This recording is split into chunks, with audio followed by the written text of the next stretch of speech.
Chers amis, bonjour. Nous arrivons dans la paracha Balak. Cette paracha Balak contient un verset qui est magnifique. Matovu oalecha, Yaakov mishkenotecha Israël. Quelles sont belles tes tentes, Yaakov, tes demeures, Israël. Un petit point rapide sur la fin du verset. Mishkenotecha, tes demeures, tes sanctuaires, qui fait évidemment référence au temple, différents temples de Jérusalem. Et Rachid de nous préciser, tes temples sont magnifiques même comme ils sont détruits. Et nous sommes dans la période entre le 17 Tammuz et le 9 Az. Qu'est-ce que cela signifie?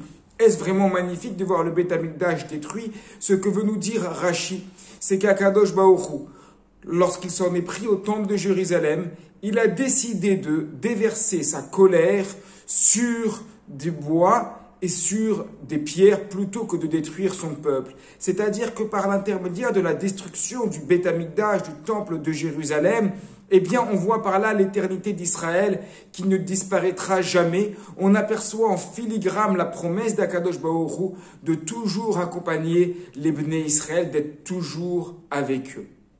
Et le début de verset nous parle des tentes. Il y a plusieurs interprétations sur les tentes.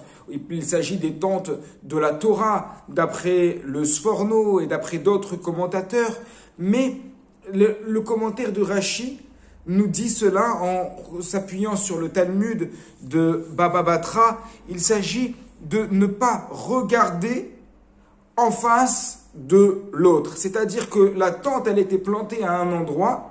Et celui qui plantait sa tente à cet endroit-là, il faisait bien attention à que sa porte ne soit pas en face de la porte de l'autre et que sa fenêtre ne soit pas en face de la fenêtre de l'autre. C'est ce qu'on trouve comme ça dans la Mishnah Baba Batra à la page 60, que c'est effectivement une manière de faire. Lorsque un Ishuv se crée, lorsque des Bnei Israël s'installent ensemble pour s'installer dans un nouveau quartier, eh bien, il y a des halachot, il y a des lois. On doit faire attention, lorsqu'on place les maisons les unes à côté des autres, à faire en sorte à ce que chacun puisse avoir son intimité, à ce qu'en ouvrant la porte de chez soi, on ne regarde pas chez le voisin, à ce qu'en ouvrant la fenêtre de chez soi, on n'a pas directement la vue chez le voisin.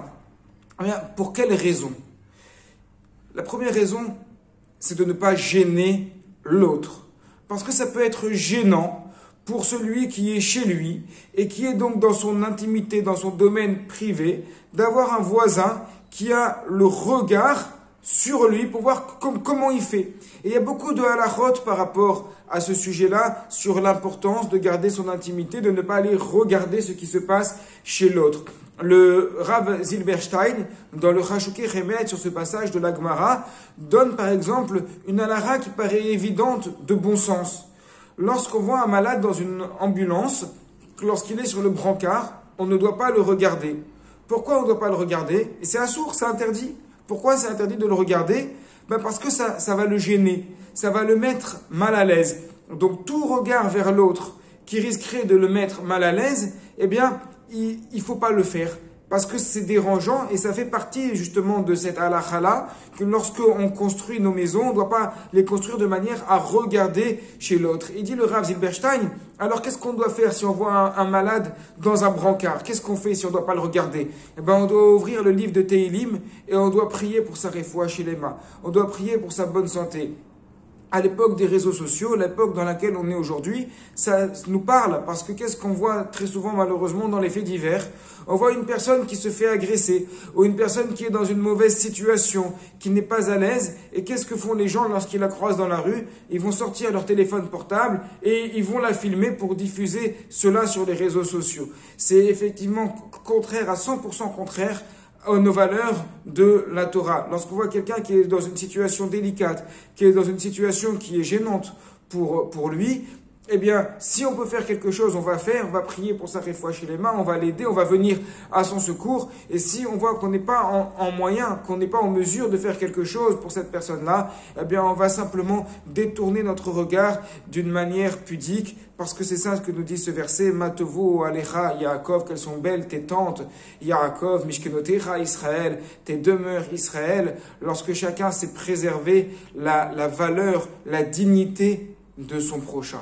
Shabbat Shalom à toutes et à tous.